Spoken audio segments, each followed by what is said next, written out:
సమయం పట్టిన 100% ప్రతి కుటుంబానికి 2 లక్షల రుణమాఫీ చేస్తామని మంత్రి జూపల్లి కృష్ణారావు అన్నారు.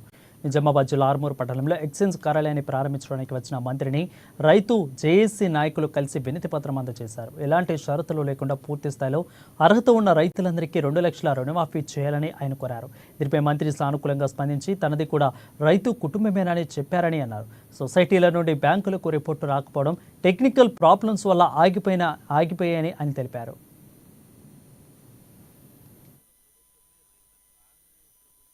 అధికారులకు రాకముందుకే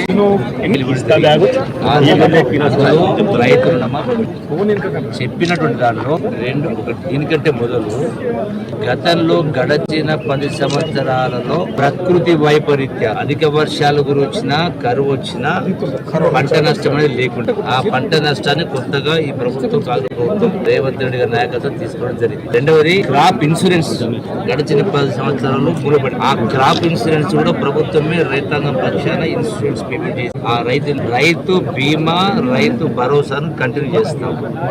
దీనికి అదనంగా ఇతర సబ్సిడీలు ఇచ్చే కార్యక్రమం చేస్తాం. దీంతో పాటుగా రైతు రుణమాఫీ కూడా జియో గవర్నమెంట్ ఆర్డర్ ప్రకారం 2 లక్షల రూపాయల లోపుకి అందరికీ రుణమాఫీ చేసే కార్యక్రమం చేస్తామని చెప్పడం జరిగింది. 2 లక్షల కంటే పైన ఉన్నటువంటి వాళ్ళు కూడా ఆ డిఫరెన్స్ కట్టిన తర్వాత వాళ్ళు కూడా ఇచ్చే ఆ లెక్క ప్రకారమే చేసిన సందర్భంలో 18,000 కోట్ల రూపాయలు చెల్లించడం జరిగింది. కాకుండా కొన్ని లొసుగులు మాదిలో సపోజ్ సహకార బ్యాంకులు గతంలో సొసైటీలు రాష్ట్ర స్థాయిలో జిల్లా స్థాయిలో గొప్ప పరిపాలన కారణంగా సొసైటీ నుంచి బ్యాంకులోకి రిపోర్ట్స్ పోలే చాలా సొసైటీ అవి చాలా ఎక్కువ. దానికి తోడు టెక్నికల్ డిఫెక్ట్